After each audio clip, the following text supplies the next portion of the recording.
Even give you a free View mug. Not to be confused, though, with a mugshot. Because that's your area. It began like any other segment. Bright studio lights, a spirited roundtable, and Sunny Hostin, known for her sharp analysis and unapologetic honesty, ready to deliver another truth bomb.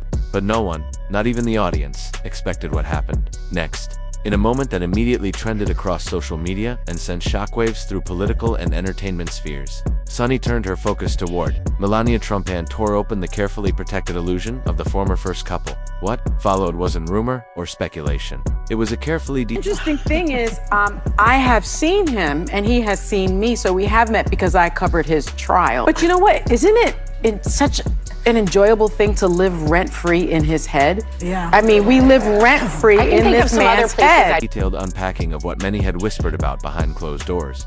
The tension between Melania and Donald, the distant body language, the icy glares, the now infamous moments on camera, Melania swatting away Donald's hand, walking away during public appearances, looking visibly disconnected from the political circus that surrounded them. But Sunny went further. She connected the dots publicly, fearlessly. He hates him.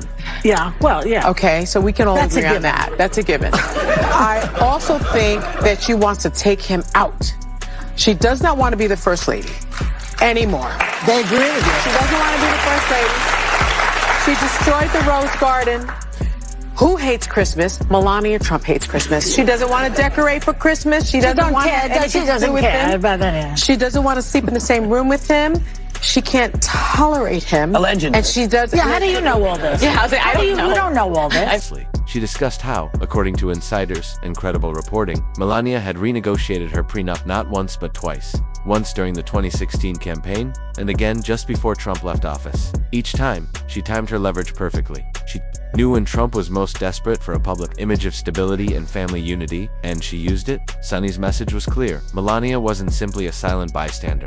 She was playing her own game behind the scenes. And that quiet strategy unraveled the idea that Donald Trump was in full control of his personal life. The studio audience fell silent. There were no interruptions, no rebuttals, no attempts to soften the blow. This wasn't an attack, it was exposure. With clinical precision, Hostin peeled back the curtain on one of the most carefully staged political relationships in modern American history. And what happened next? Trump, watching from afar according to sources familiar with his habits, completely lost it. Staff members reportedly heard yelling behind closed doors at Mar-a-Lago, phones slammed, rants hurled at aides, and, in typical Trump fashion, he took to his favorite battleground, social media. But this time, his posts weren't just about fake news or disloyal talk show hosts. They were defensive, erratic, and deeply personal. He's just this crybaby with this complex of victimhood, right? Here he is, this billionaire, supposedly, this, that. All he does is bitch and moan and complain and whine and nag. Dude! He's a very small man.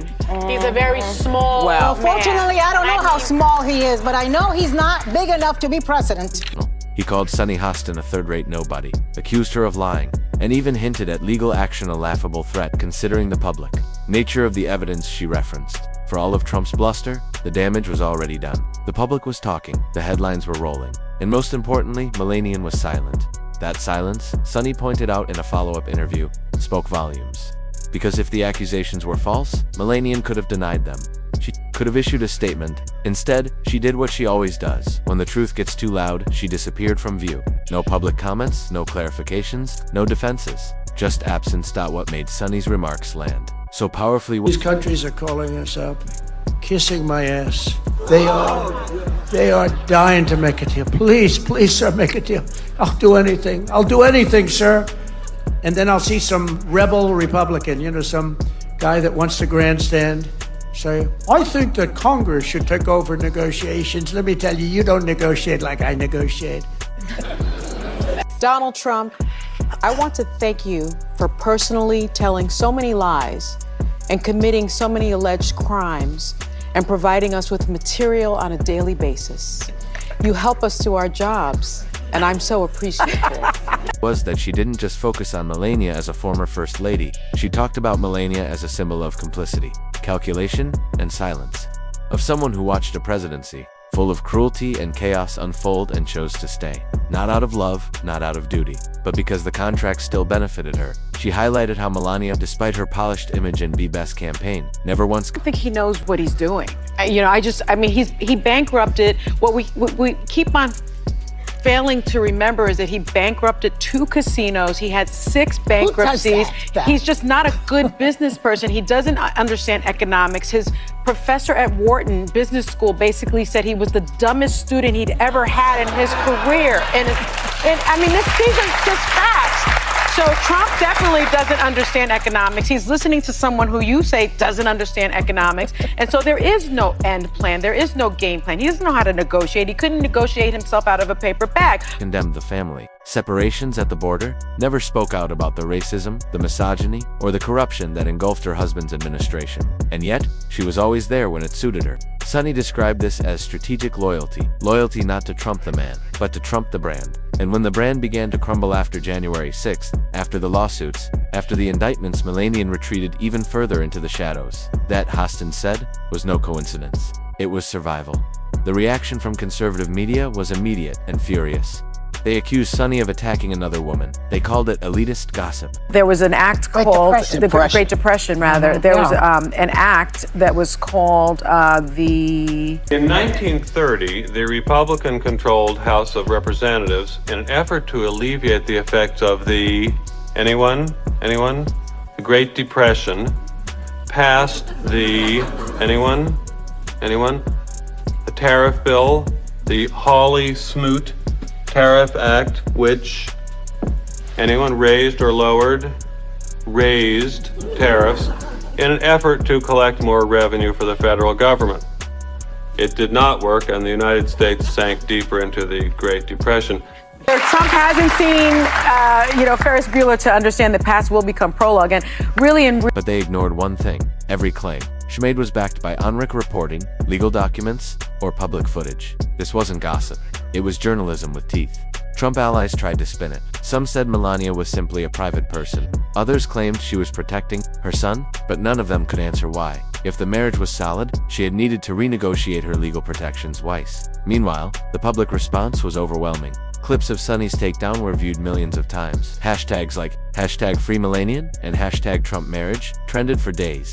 Commentators praised Hostin for saying what so many had been afraid to. She didn't just challenge Trump, she dismantled a myth. Political experts weighed in, saying this kind of exposure matters more than people realize. Because Trump's strength isn't just in his base, it's in the illusion of dominance, of control, of having the perfect life. And once that illusion is broken, the foundation starts to crack. What made this moment stand out was that it wasn't just about politics, it was about truth, about peeling away the layers of power and performance to expose the real dynamics underneath. And Sunny did it not with malice but with facts. As one former White House correspondent put it, Sunny Hostin just said what half of Washington has known for years but never dared say out loud. And in doing so, she may have sparked the kind of conversation Trump fears most. Not about his policies, not about his scandals, but about his deepest insecurity, that behind the wealth, the fame, the gold-plated lifestyle, he is, ultimately, alone. Because when Melania negotiated her escape route, Swissits sent a clear message. She never fully trusted the empire he built. And now, thanks to Sunny Hostin, the world knows it too.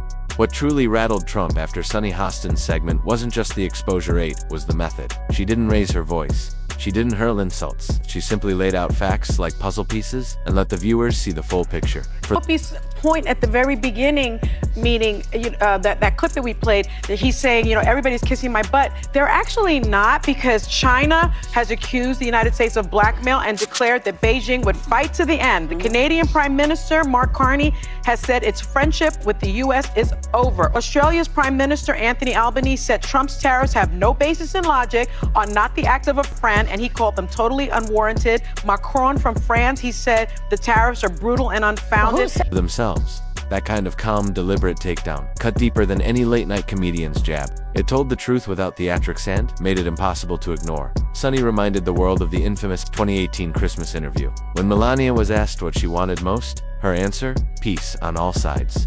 The vague response was widely mocked at the time, but now, in hindsight, it feels like a coded message, a quiet cry from someone trapped in a transactional life. I'm looking at this and I'm thinking, no country can count on America anymore. They're going to ice us out economically. We're going to be on our own because they're not going to be able to depend on a country that every 4 years could elect a dictator. They can't rely upon us. Surrounded by chaos she couldn't control, Host emphasized Melania's deliberate absence from key political flashpoints. No comments after Charlottesville, no appearance after the Capitol riot, no visible support during Trump's countless court cases, and yet she never left.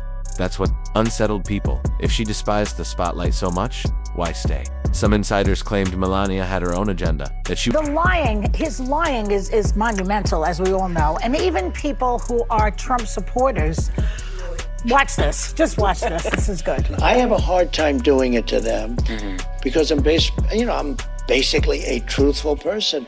But frankly,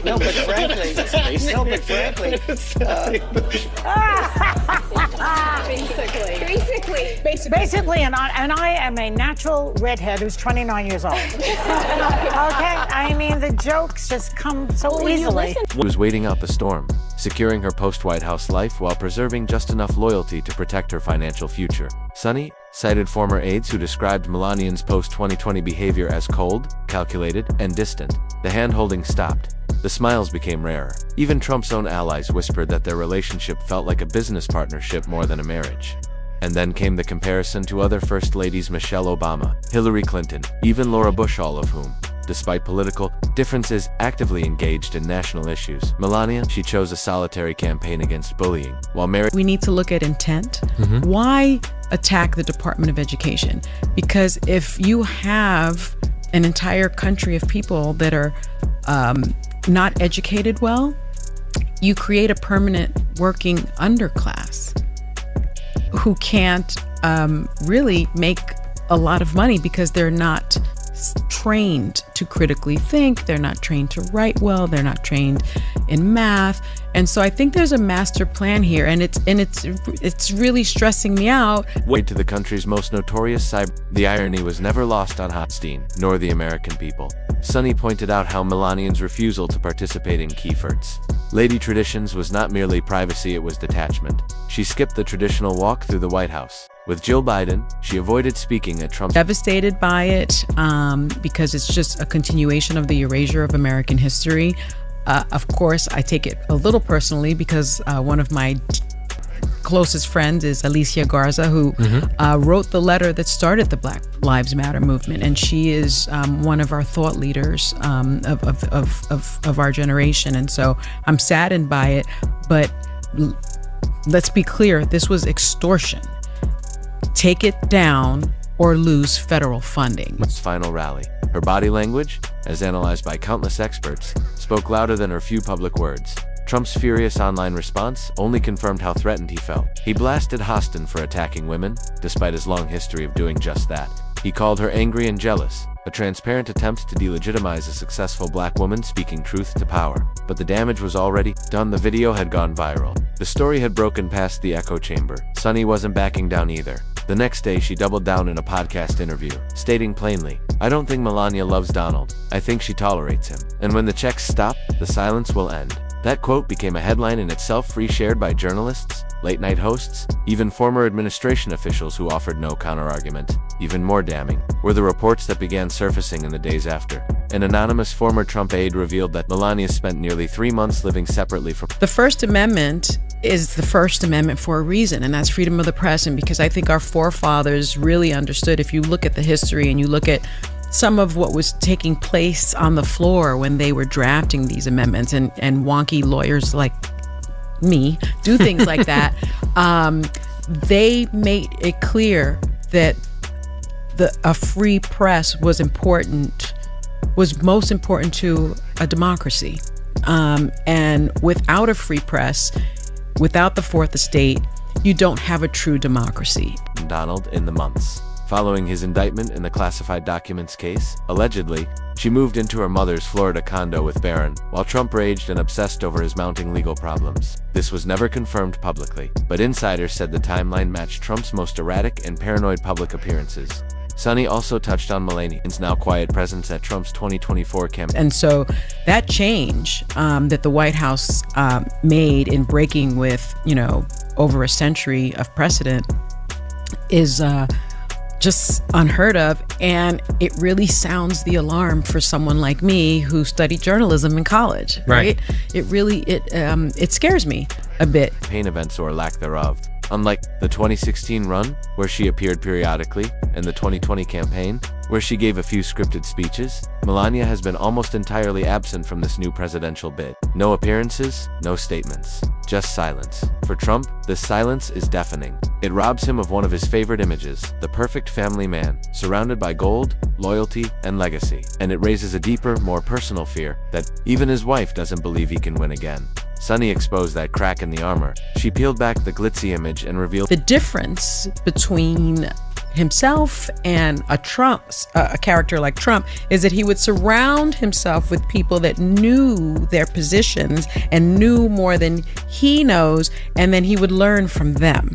So the fact that he said he was unqualified doesn't seem to mean to him in his mind that he still can't be president, which I think is a scary proposition because, you know, not only has Trump emboldened people to run for the highest office of the land, he's actually surrounded himself with incompetency. So that is scary to me. And people that are loyal, that will just do whatever he says and go along with the program. The truth Trump's world is held together by NDA's optics and fear, not love, not loyalty, not unity. The audience response wasn't just online, it showed up in polls. A flash survey taken by a major outlet revealed that nearly 60% of Americans believe the Trump marriage was more about image than intimacy, and the number jumped even higher among independent voters, with men that he has taken a sledgehammer to government. People are actually feeling the real life effects of it. People are losing their jobs. They're losing their homes. They're going to probably lose their Social Security. They're probably not going to be able to buy enough eggs to make an omelet. They're going to feel it. And when that happens, I can tell you that it is very complicated. The federal government is very complicated. Politics are very, very complicated. You need someone with not only good common sense, but experience and the merit that it takes to be the executive in chief. Now, on the commercial break, Sunny citing Hostin's remarks as confirmation of long-held suspicions. Sunny's commentary also re-energized conversations in legal and political circles about the power of first ladies, how much they shape, shield, or challenge the men beside them, and how Melania, by staying silent, arguably enabled some of Trump's most damaging behaviors. Was she a victim, a strategist, or both? That question now lingers in the public mind. And for Trump, it's the worst kind of question, the kind that creates doubt in his supporters. And I'm profoundly disturbed that the 14th Amendment of the Constitution did not prevent someone who participated in an insurrection from becoming president of the United States. I think that going forward, the convicted felon box on employment applications better be taken off, because if you can be the president of the United States, then you should not be prevented from employment in this country, because I remember applying for my jobs as a federal prosecutor, and there was a box for convicted felons. And so that box better be taken off. Doubt in the media, doubt in the very image he spent decades trying to project, because if Melania doesn't believe in him, why should anyone else? Back in studio, Sunny ended her segment with a final line that's now being quoted across blogs, headlines, and forums. Melania Trump's silence isn't strength, it's strategy. And one day, when the storm passes and the checks clear, will speak, and when she does, we won't be shocked. Because the truth was always hiding in plain sight. Those words echoed like a warning not just to Trump, but to anyone who believed power could hide behind veneers of wealth, beauty, and silence. Sunny Hostin tore through that illusion. And in doing so, she didn't just expose Melania's marriage, she exposed the hollow empire it helped protect.